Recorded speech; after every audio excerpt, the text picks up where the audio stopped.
Another year, another bunch of Xbox layoffs. Xbox games getting canceled.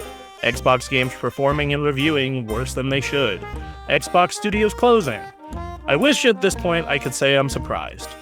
But this is just business as usual over at Xbox now.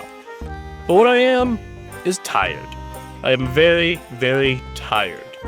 Every year, getting excited about some new Xbox game, or a new IP, or them reviving an IP, or just what the Xbox ecosystem could become, and them not living up to the promise. Hell, at this point, if Sega came out and said, we're doing a console, it would probably have more credibility than anything Xbox is working on.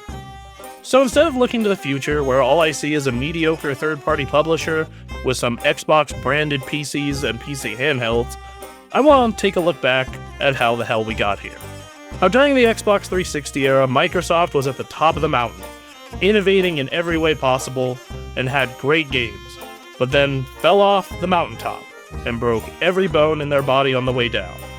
How the Xbox everyone loved left us, disappeared, and is realistically probably never coming back.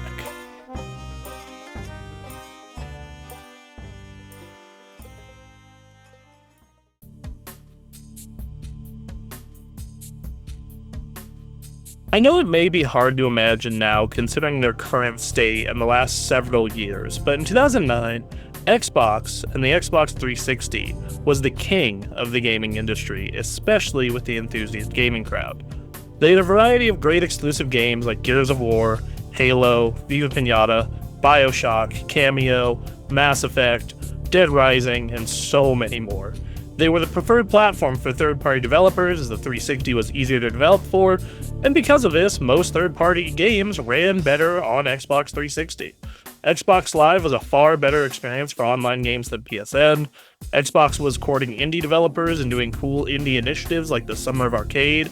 Even non-gamers were starting to buy Xbox 360s because for the first year, they had Netflix first and were the only one with Netflix. Yes, the Red Ring of Death slowed them down a bit, but they replaced those systems for free and made sure anyone who did pay for a replacement got a refund. Xbox felt like they were set to be the new dominant force in gaming and entertainment, similar to the PS2 the previous generation.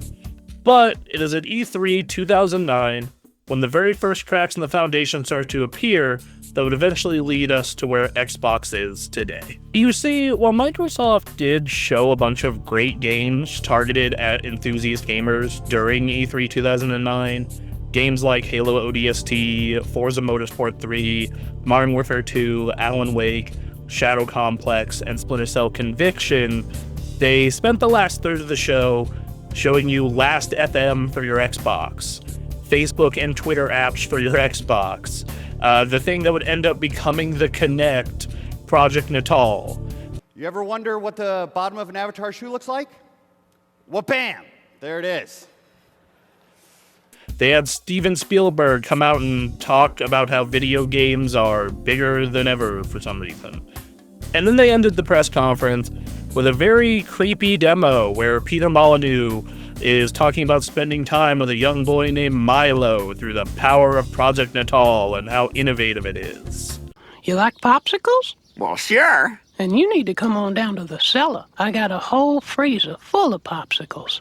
No thanks. I gotta get going. Oh, don't make me beg now. You're funny. Bye. Get your fat ass back here. Man, Peter Molyneux really should have been on a watch list after that. Moving on. The following years, E3 2010 and 2011 were even worse, with 2/3 of those shows being just Kinect and entertainment apps. Now, I know you might say, well, how was this era outside of E3? I mean, trade shows don't dictate how good a game company is doing, entirely at least. Were there meaningful games on the platform? Were they still getting top-tier exclusives? Did they still have great indie support? And the answer is complicated, because they still did have fantastic third-party support. In fact, for most third-party games, it was a better place to play than on a PS3. Xbox Live was superior to PSN, and most games ran or looked better on 360, with a small handful of exceptions. Indie support was also still there with games like Bastion, though Sony was starting to be very competitive in their own right with games like Shatter and Flower. The Xbox 360 was no longer the only place for all the best high-profile indie games. Where you really started to notice a problem, though, was in exclusive games and experiences. As I said earlier, the Xbox 360 had a lot of killer exclusives early in its life, a lot of which were new IPs. But in the later years of the 360, outside of Kinect games, it was basically only Halo, Gears, Forza, Fable. And those aren't bad games. I love every one of those franchises, but it's really hard going from a 3-year period of getting all of those plus way more to just those 4 experiences. Especially when at the same time the PS3 was getting exclusive after exclusive after exclusive in all kinds of genres. The last 3 years of the 360, it was Halo, Gears, Forza, Fable, and Kinect. I can't stress how weird the tone around Xbox was at this time, because it felt like everything was fine because of third-party support, and they did have their big exclusives still, but also just not fine, like they weren't getting the same amount of games. It just felt like something was wrong. Hey, the next generation was around the corner, and with the Xbox 360 being the blueprint for the modern-day connected console, video apps, cross-game chat, achievements, and a real community feel to the system, we were sure Microsoft was going to come in and blow us away with the next generation.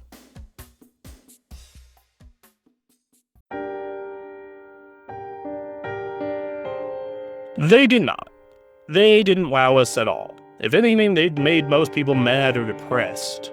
For those of you who weren't around or weren't aware of how Microsoft announced the Xbox One, they didn't unveil it at E3. Instead, in the weeks prior to E3, Microsoft decided to do a special show to reveal the next generation of Xbox.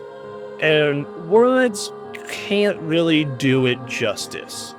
So let me show you what most of us who watched it at the time remember and talk about to this very day. Introducing Xbox One. TV experience. TV. TV and movies. TV. Xbox. Watch TV. TV. TV. TV. TV. TV. Watch TV. TV. TV and TV remote. TV experience. TV. TV. TV. TV. Sports TV. TV. TV. Anybody? TV. TV. TV. TV. TV. TV. TV. Xbox. Go home. TV. TV. TV. TV. Sports, sports, sports, sports, sports, sports, sports, sports, sports. Sport, television, television, TV, television. Television, television, television, TV, TV, TV. Xbox is about to become the next water cooler. Sports. Television, television, television. I'm thrilled to announce a live-action Halo television series. Television, TV, sports, sports, sport. Television, TV. TV, TV, TV. For Call of Duty. Call of Duty, Call of Duty, Call of Duty, an entirely new Call of Duty for the next generation. Call of Duty, Call of Duty, Call of Duty, Call of Duty, Call of Duty, Call of Duty. One of the fascinating new additions to your squad is a dog. This is someone you care about. Call of Duty, Call of Duty, Call of Duty, Call of Duty, Call of Duty, Call of Duty, Call of Duty. All of the new story element. Call of Duty, Call of Duty, Call of Duty, Call of Duty, Call of Duty, Call of Duty. Our new dog model is taken from high-resolution scans of an actual SEAL Team service dog. Call of Duty, Call of Duty, Call of Duty. Xbox, go home. The reveal was a nightmare. The show was all about hooking your cable box up to your Xbox, which even at 2013 felt weird because cable was in a sharp decline in favor of streaming. It just felt like they were entirely abandoning their main demographic of gamers during the reveal of their new gaming platform. Then you had the very vague messaging around used games floating around at the time, and no one from Microsoft gave the press a straight answer about whether or not you could play used games, or what games were coming to the platform beyond sports and Call of Duty. All that said, however, E3 was only a few weeks away, and they said that is where they were going to come in with a lot of new games, and if you just look at the games shown at that Microsoft E3 2013 showcase, it was pretty great. Metal Gear Solid 5, Dark Souls 2, Sunset Overdrive, Titanfall and The Witcher 3, And whether or not you thought these games were good when they came out, at the time they all looked incredible pre-release. So maybe after that showcase, everything would look up. Things would turn around for Xbox. There was just a pair of exceptionally huge, unruly, possibly drunk elephants in the room, shitting on everything. One, the console made the Kinect mandatory, which is part of what made the console cost $500, which nobody wanted the Kinect, and nobody wanted a console at the time to cost $500. This looked especially bad later that day when the PS4 was announced to be $400 and the camera was listed as optional. The second was Microsoft's messaging on used games and the console's always online requirement, which I'm sure we all know how Xbox's brave and fearless leader, Don Matrick, handled that at the time. And then they're going to understand what we're trying to create and how it links games and entertainment, the functionality of the box, some of the advantages that you get of having a box that is designed to use an online state. So that, to me, is a future-proof choice. And I think people could have arguably gone the other way if we didn't do it. And fortunately, we have a product for people who aren't able to get some form of connectivity. It's called Xbox 360. Right. So stick with 360. That's your message if you don't, don't like it? If you have zero access to the internet, that is an offline device. I mean, seriously. God damn, that was out of touch. All right, well, it's not like Sony took advantage of this in one of the most memorable, sickest E3 burns of all time. This is how you share your games on PS4.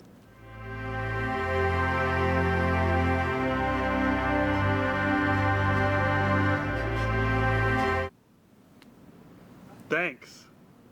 PlayStation. Oh, 12 years later, you can see why Xbox is in the position they're in. Jesus, that was one sick video. Anyway, negative sentiment about the console poured in from all over the internet. Basically, any goodwill they earned from the original Xbox and the 360 and love of those platforms evaporated overnight. They ended up rolling back everything except mandatory Kinect usage. It was just too little too late. When I was a fresh-faced 23-year-old interviewing people in line for the PS4's midnight launch, I asked most people why did they not buy an Xbox One instead. Almost all of them repeated the used games thing or the always online thing back to me. It didn't matter they rolled back the decision. The damage was done, and now they had an uphill battle to fight with a new leader in Phil Spencer. Sadly, it felt like Phil was taking over a sinking ship. The PS4 was not only cheaper, it was more powerful. Many early multi-platform titles were 1080p on PS4 and 900p on Xbox One. Had frame dips on Xbox One, ran entirely fine on PS4. And while the Xbox One had strong holiday sales, they didn't carry into 2014, even with the launch of Titanfall. They did see a small bump from cutting the Kinect, and Phil Spencer had a plan going forward, but none of it really felt like it was enough to move the needle against the PS4. The biggest issue by far during this particular 3-year period, though, post-launch, was every time they would do something great, or put out a great game, or put out a great feature, they would do something mediocre or stupid in that time frame.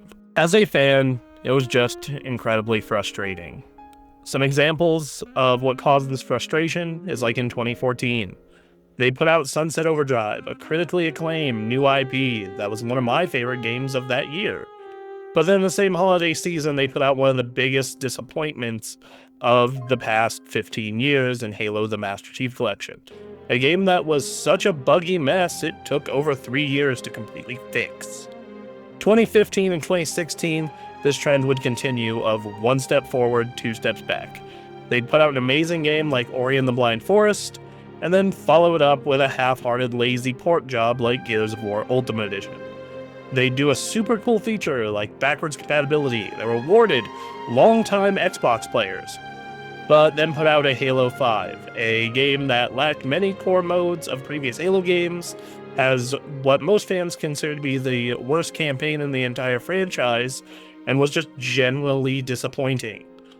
Then you have outright cancellation of great-looking games like Scalebound, Fable Legends, or the reboot of Phantom Dust.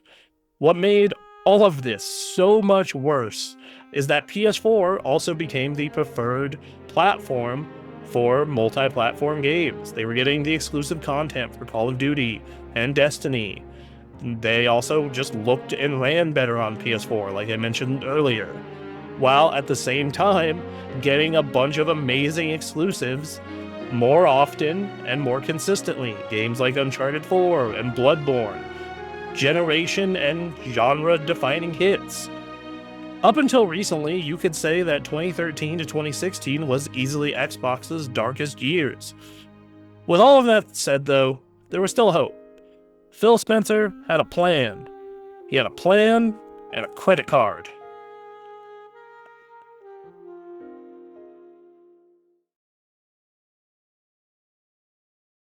It was obvious to everyone in 2017 that Microsoft had lost the console war of the 8th generation. A lack of consistent quality games, worse technical performance than its main competitor, and probably the most disastrous system reveal of all time meant there was no real saving the Xbox One. This meant Microsoft for the next 3 years was all about setting up the next Xbox for success, while keeping people who stuck with the Xbox One happy and feeling good so they wouldn't jump to a PS4 or, when it came out, the PlayStation 5.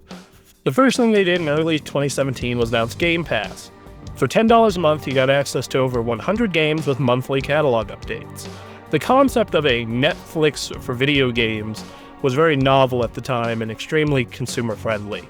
It had never really been done before in a serious manner like this, especially after 1 year they announced that all first-party Microsoft games were going to be day one on Game Pass. They started to bring more of the most requested games to the backwards compatibility program, games like Call of Duty Black Ops 2, along with support for some original Xbox games. This was followed by announcing the Xbox One X, because they wanted to have the most powerful console in the market again, and the only one with a 4K Blu-ray player at the time. Even though Sony invented Blu-ray and helped make the format popular, they didn't put it in the PS4 Pro for some reason. Kinect was dropped entirely outside of legacy support for existing owners, and was not going to be part of the next Xbox. They would announce not just one next-gen Xbox, but two. The fully featured Series X, focusing on 4K 120 FPS gameplay, to compete with the PS5. And then the smaller, significantly cheaper, digital-only, less powerful Series S, as a more affordable entry point to Game Pass and this new, hopefully awesome Xbox ecosystem that they were creating. Finally, the most important part of the plan was to have a portfolio of amazing games for Game Pass and the next Xbox. This is where the earlier mentioned credit card comes into play. From 2017 to January of 2021, Microsoft had acquired 16 game development studios and their IP, along with opening what they called the industry's first quadruple A studio, The Initiative, who was made up of top industry talent taken from the likes of Naughty Dog, Sony Santa Monica, and Crystal Dynamics, who was going to be working on a Perfect Dark reboot. And the studios they purchased weren't just small indie companies. They purchased big names: Bethesda, Double Fine, id Software, and Playground Games. And this all seemed to pay off in 2021. They had the most powerful console on the market in the Series X. The Series S and Series X weren't outselling the PS5, but they were keeping things close, and the Series S was very popular in emerging markets like India. Forza Horizon came back better than ever and won Game of the Year at IGN. Halo Infinite finally launched after being delayed for a year, and while Forge and Co-op were missing at launch, it was the best campaign in multiplayer 343 Industries ever made, nailing the feel of what made old Halo so awesome, and actually having a content roadmap for once. Awesome niche indie titles were timed exclusive to Xbox and day one on Game Pass, games like The Artful Escape and The Ascent, along with AA titles like The Medium and Psychonauts 2. Hell, they even brought back Flight Simulator and Age of Empires so they could cover the ever-important, boring PC gaming dad demographic. To put this all into context, Microsoft in 2021 was the first publisher ever to average over an 85% for all their titles released in a given year, with an 87.4 average score. That is the highest ever since Metacritic started tracking it in the early 2010s, even to this day. All of this caused Game Pass to grow massively, hitting 23 million subscribers, thanks to this amazing line of games. It seemed like Xbox was going to be back on top going forward, with Game Pass growing a strong stable of first-party games and timed exclusives, and some great hardware in multiple price brackets. Making all of this even better, Phil Spencer was an amazing face for the company and for gamers to relate to. It really seemed like he was one of us, and it really seemed like all this hard work and planning paid off. But you know what they say, the best laid plans of mice and men often go awry. At last the roof goes on, and nothing can go wrong. Oh no, it all went wrong! After all those big games, good press, and good vibes in the gaming community, Microsoft wanted to keep the momentum going, and they started 2022 with an absolutely insane announcement that they intended to buy Activision Blizzard King for $68.7 billion cash. This would be the largest acquisition in the history of the game industry and the history of all of Microsoft. This created a ton of excitement to potentially see all those great games like Call of Duty, Crash, Warcraft, StarCraft, and Diablo on Game Pass. Not only that, Microsoft had another amazing year lined up in 2022 with Starfield, Bethesda's first new IP in over 25 years. Except it got delayed till 2023. Alright, but hey, they have a new Forza Motorsport coming. It reboots the series with a new updated engine and turning the game into less of a game and more of a long-term driving sim platform. Except it also got delayed to 2023. Alright, well, how about Redfall? A new game from Arcade. They only put out bangers like Deathloop, Prey, and Dishonored. Real hits for enthusiast gamers. And that was also set for a 2022 release. And yeah, you see a pattern here. It also got delayed to 2023. Well, fine. Let's talk about what actually came out in 2022 for Microsoft that year. While it did end up getting delayed all the way to November from its initial planned release of May, Halo Infinite finally got co-op and Forge. Except they had to cancel split-screen co-op, and the online co-op was a buggy mess for months after launch, and quite frankly, so was Forge. It was buggy all around. Not a great look for your premier live service title. But that's already an existing game. What about actual new games from Xbox in 2022? Well, it basically boiled down to 3 smaller games from Microsoft. As Dusk Falls, a Telltale-style adventure game that was one of my favorite games of 2022, but it didn't set the world on fire or do super well, even if it was absolutely fantastic. Pentiment, a game that reviewed very well critically and has absolutely superb writing. However, this was not going to be a game that got people to sign up for Game Pass or sell Xboxes.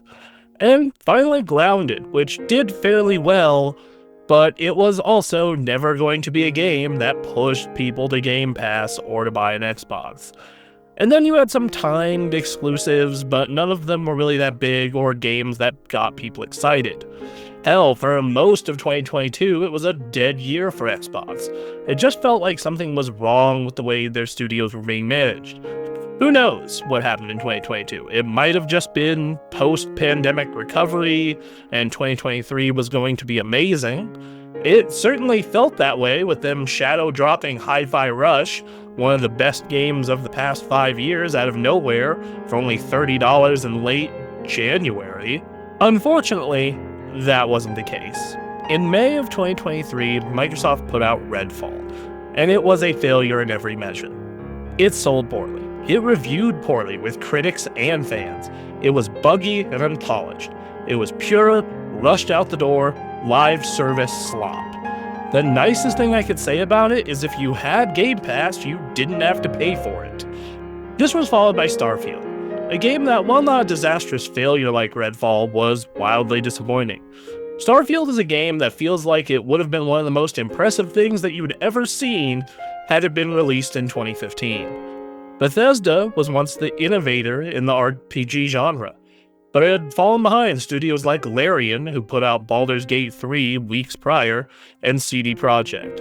Now, Starfield, it wasn't bad. It was just bland and disappointing, which that leads perfectly into their last heavy hitter of 2023, the rebooted Forza Motorsport. For this, I wanted to get a quote from SGK's very own driving expert and Forza fan, Anthony Ta. What he had to say was, Forza 2023 was built from the ground up, in quotes, but what we really got was another mild facelift of the same old ancient bones that trace back to the Xbox 360 games. Just this time, the UI that once made for a maybe decent game was thrown out for a half-baked motorsports experience, with the depth of a children's book. It was shallow, outdated, and boring. Now, mediocre games wasn't the only issue for Microsoft in 2023. Many developers were complaining about the constraints of the Xbox Series S, the biggest one being Baldur's Gate 3, which had to be delayed and cut its split-screen mode from the Series S version of the game to get the game out on Xbox. Then you had the multiple lawsuits in regards to the Activision purchase, along with several leak emails that showed Microsoft as a platform holder and publisher really had no goddamn clue what it was doing beyond buying studios and praying things worked out. Growing concern from gamers that Microsoft was going to become a monopoly in gaming, the deal with Activision Blizzard King ended up going through in October, but they did have to restructure the rights to cloud gaming in the UK by selling them to Ubisoft. Then you had the layoffs. After buying all of those studios for their great IP and top-tier talent, they decided they didn't need a lot of that top-tier talent anymore.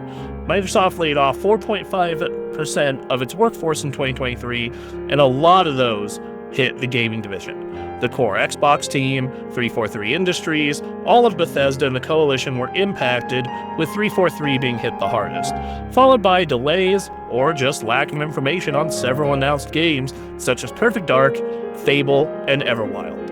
2023 was arguably the second worst year in the history of Xbox, at least for fans of the platform. This all culminated in 2024. The mediocre games and bad news managed to Voltron themselves together in the summer of 2024 when Xbox announced a 42% decline in console hardware sales year on year.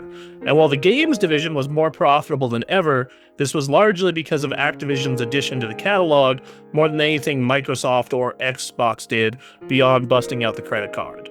This, of course, wasn't the only bad news in 2024. They opened the year in January by laying off more people, 1,900 people, focusing once again on the Xbox team, Bethesda, Activision, and Blizzard, along with canceling Blizzard's long-in-development survival game, codename Odyssey. 1 month later, they basically announced they were killing exclusives by bringing 4 of their big exclusive games to PS5, and more would be coming in 2025.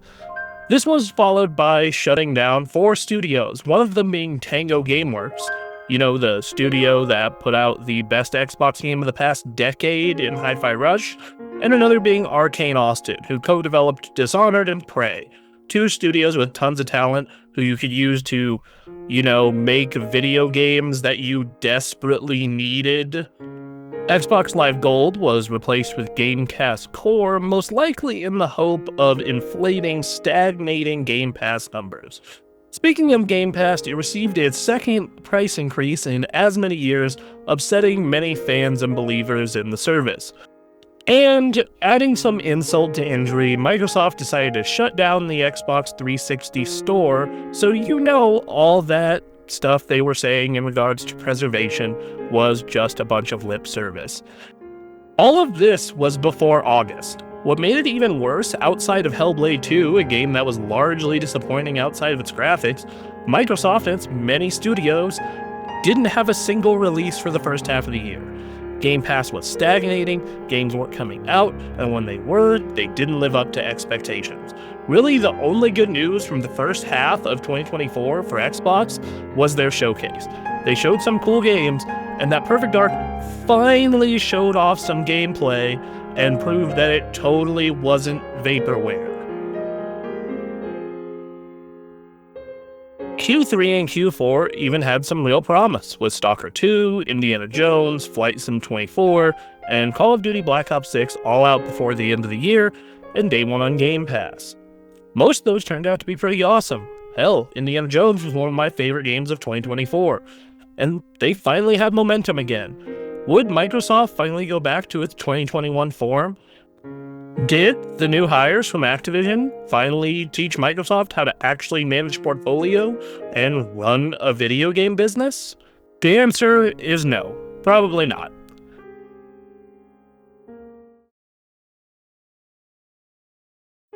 Xbox's first half of 2025, while not nearly as bad as 2022 to 2024, is still sad, and a failure for the amount of time, effort, and money that has been pumped into Xbox at this point. Let's, for fun, go over Xbox in 2025 and see how bad it really is. First-party output for 2025 has been very mixed. There are certainly a lot of games, but most of them are good at best and not great. Proven by the fact if you look at the top 50 highest reviewed games of 2025, the only Microsoft-published game in the top 50 is Doom: The Dark Ages, and just barely there at number 45, meaning it probably won't even be in the top 50 by the end of the year. And even that game's largely disappointing when you compare it to Doom Eternal and Doom 2016. Expanding it to the top 100, they have 4 games. 2 of those are remasters from their glory days, and Avowed, which many people also saw Avowed as a disappointment that had a lot of performance issues. Nice banner, ain't it? I found it on the beach, covered in bird shit. Must have washed ashore from parts unknown. Game Pass numbers are still stagnating, which is part of why Microsoft is trying to say everything from your smartphone to your smart fridge is an Xbox, and that you should subscribe to Game Pass, and cloud gaming totally isn't a sham and works fine. Even with great games on the service from third-party studios like Expedition 33, no one seems to care about Game Pass. Xbox consoles are selling worse than ever and are probably going to do even worse after the recent price increase. They have somehow found even more projects to cancel and people to lay off. Starting with Everwild. After 6 years in development at Rare and a project restart, Everwild has been canceled, causing Greg Mayles, the director of Sea of Thieves and Banjo-Kazooie, to leave Rare after 40 years. But it isn't like Phil Spencer hyped up Everwild or said they were making great progress recently or anything. And the other one I'll say, because I was recently out at Rare, it's nice to see the team with Everwild and the progress that they're making. It's been a while. You know, it's another one that it has been. And we've been able to give those teams time in what they're doing. And only a few months after saying that. So I guess Rare is just going to be the Sea of Thieves live service salt mine forever. Moving on. So you also may remember earlier in the video I brought up Microsoft starting what they called the first quadruple A studio, the initiative made of some of the top talent taken from other top studios. The one making the Perfect Dark reboot, the studio who after 6 years of Villain Hill, multiple lead changes, and a partnership with Crystal Dynamics, finally put out a very promising gameplay trailer last year. Yeah, well, that studio is shut down, and everyone there is fired. Yeah. But wait! There's more! And there is so much more. Microsoft also canceled Project Blackbird, the next MMO from ZeniMax Online, the people behind the Elder Scrolls Online. A source told Jason Schreier of Bloomberg, quote, "During the demonstration in March, Phil Spencer was enjoying the game so much that Matt Booty, the head of Xbox Game Studios, had to pull the controller away so they could keep the meeting going, according to 2 people who were in the room. Which, in all fairness, that isn't the highest praise because Phil Spencer obviously has low standards. He enjoys Fallout 76. Next up on the 2025 Xbox layoff train is Turn 10, with 50% of its staff being laid off, according once again to Bloomberg's Jason Schreier. Not only that, but all development at the studio has officially been moved to being an engine team and a support team for Playground Games and Forza Horizon. Look, I understand that Horizon has been the real moneymaker in terms of Forza since at least Horizon 3, but this just feels wrong. This feels like if Sony got rid of Gran Turismo or Nintendo got rid of Mario Kart. Like, it's just weird and uncomfortable. With all this said, it feels like after 3 years of this happening again and again, no matter what you do at Xbox, your studio gets shut down. Or at minimum, layoffs happen. Make a bad game, you're gonna get a layoff. You make a mediocre game, you're gonna get a layoff. You make a good game, you're gonna get a layoff. There is no winning here. You get a layoff, you get a layoff, you get a layoff. If you check under your chair, there are pink slips. Credit to that joke goes to Aaron, my co-host on the podcast. And last, but certainly not least, we have their newly announced Xbox Handheld, the ROG Xbox Ally and Xbox Ally X, which is a god-awful name. But considering Xbox has no credibility at this point in the gaming industry, I guess they had to pull some from someone else. I will say the tech in this thing is cool, but I don't understand why you would buy one and not wait for just the regular Ally 2 whenever that hits, or a Steam Deck, or a Switch 2, or a Legion Go, or a Claw. It has a fancy new mobile version of Windows that uses less resources, but they plan to bring that to other devices. It has the new Z2 and Z2 Extreme chips from AMD, except that will also be in other devices, and it's not that much more powerful than a Z1 Extreme or the custom chip in the Steam Deck. It plays games from their Xbox library, except it doesn't. It's only the Play Anywhere games, and everything else you can only access through cloud streaming, which requires a good, stable internet connection, which on a handheld is a huge issue where you may be using this without internet or very poor internet. Alright, well, if the leaks and rumors are true, it's affordable. It's $550.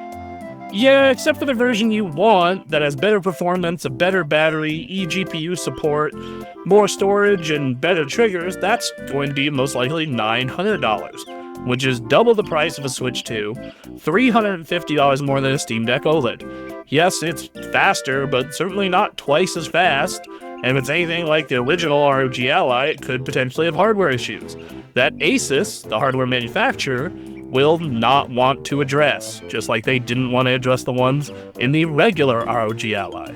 So I just don't understand who this is for beyond giga handheld power users.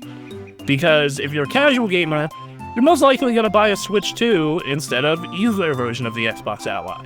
If you're the big-time hardcore Xbox gamer, it doesn't play your entire library natively, so your most loyal customer base gets screwed. It does support Steam, but most PC gamers that I know, anecdotally, hate Microsoft in their launcher and would rather use a Steam Deck or a regular Ally X and dual boot into Bazite. It doesn't have any killer exclusive games, so you aren't going to get people to prioritize it over other devices that have those things like a Switch 2. This could be the greatest handheld in the world, but outside of a very giga niche audience of handheld power users, there's no one I can see buying this thing, not at $900 at least. As for the more affordable model, it doesn't have a market at all because it doesn't do anything the Deck or other PC handhelds are doing besides having an Xbox logo and running a special OS that's going to get ported to other PC handhelds soon. Congratulations, Xbox. You made a product that is too expensive, and then you made another product that is for nobody. So, just like everything else you touch, it'll probably be a failure, or mediocre, with a very small chance of it being exceptional. And that is Xbox 9 months into 2025. Very few killer games, a stagnating subscription service, console hardware that no one wants or needs, and soon a handheld PC that we'll have to see how it performs, but I have very little faith in the device. Anyway, let's wrap this up.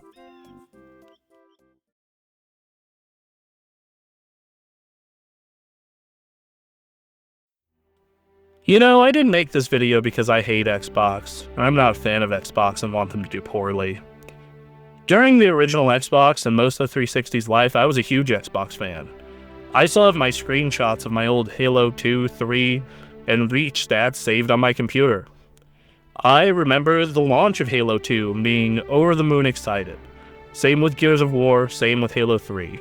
I remember late nights on Xbox Live playing Call of Duty 4 and Modern Warfare 2 with friends, checking out Xbox Live Arcade every summer and being super excited.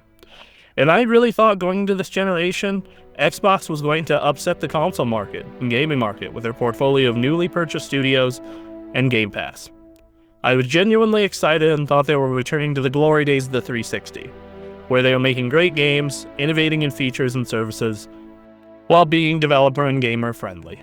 That obviously hasn't happened, and at this point I'm not sure if it ever will. I think it's largely because the people in charge don't understand what they're doing. There's a quote from Phil Spencer during an interview after the whole Redfall fiasco in 2023 that told me he probably doesn't understand what being a platform holder means, or what Xbox means to so many of us, and that, like I said, he probably doesn't understand what he is doing. Quote, I see commentary that if you just build great games, everything would turn around. It's just not true. That if we go off and build great games, all of a sudden you'll see console share shift in some dramatic way. This idea that if we focused more on great games on our console, that somehow we're going to win the console race. It doesn't really lay into the reality of most people. Like 90% of people every year who walk into a retailer to buy a console are already a member of one of three ecosystems. The thing is, Phil, I don't think that's true. If anything, I think it's an outright lie. Back in the day, I bought the original Xbox and got into the Xbox ecosystem because of 4 great games, 3 of which I can only play on Xbox. Halo 1, Project Gotham Racing 2, Ninja Gaiden, and Dead or Alive 3. Along with one game that was also exclusive to Xbox that was coming very soon in Halo 2. I got invested heavily into the 360 so early in its life because I was excited for a sequel to Perfect Dark. I wanted to play Viva Pinata and Cameo, and Gears of War looked really goddamn cool. And not to mention Halo 3 was not that far away. But that was a while ago. I understand that. But I want to use a more modern example that isn't just linked to me personally. Nintendo.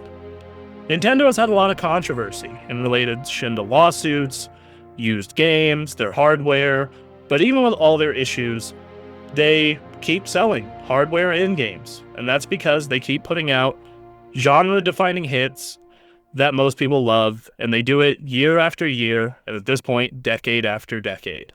Even with all the negativity around its price and the hardware, the Switch 2 is the most successful console launch of all time, and on record-setting sales pace right out of the gate. Right along with that is Donkey Kong Bonanza, the 4th highest rated game of the year, and most likely going to be a Game of the Year nominee at the Game Awards come December, like Nintendo has had almost every year since the start of the Game Awards in 2014. Microsoft, in that same time frame, has published 0 Game of the Year nominees. And this year, they are on track to keep the streak alive. So no.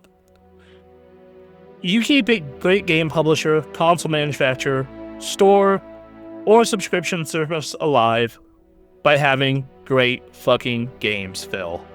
Not having all this other crap or whatever you think it is. And I think Phil knows this. I just don't think he cares. He's too busy trying to please the CFO or CEO of Microsoft after spending so much money with very little to show for it. That quote from 2023, along with Microsoft's actions over the past 3 years, proved to me Xbox is basically just another mediocre third-party publisher that happens to have some hardware that less and less people want. And they also happen to own a ton of studios that are about to be turned into live service salt mines, remaster salt mines, or dead very soon. No different than EA or Ubisoft or any one of those companies. Yeah, just like those companies, they'll make a good game sometimes. No different than like how EA made Split Fiction. And I'm going to treat them just like I treat EA. I'll wait for reviews before spending my money.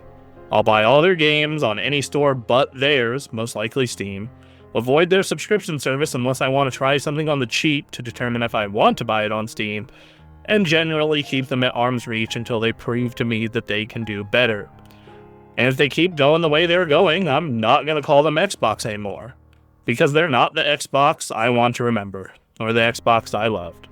They are Microsoft Gaming, a bloated megacorp blob that stifles creativity. The Xbox I want to remember is the one who put out a powerful console with great games, the one that was developer-friendly to compete with Sony, and the absolute juggernaut that was the PS2.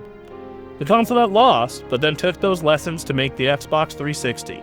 The console that was the blueprint for modern video games. The first HD console. The first console with digital distribution that helped grow the indie scene. The first console with achievements. The first console with online gaming as a standard feature. All these things we take for granted, the 360 did first, and were innovations of Xbox and Microsoft. But they didn't just innovate with features and hardware. The 360 was filled with amazing, generation-defining titles of all sizes. A console that helped grow AAA and indie gaming to new heights. Games like Halo 3, Gears of War, Oblivion, Shadow Complex, Bastion, Call of Duty 4, Modern Warfare, Viva Pinata, The Orange Box, and so much more. That is the Xbox I loved and the Xbox I choose to remember. I will never forget, and hope that they come back someday.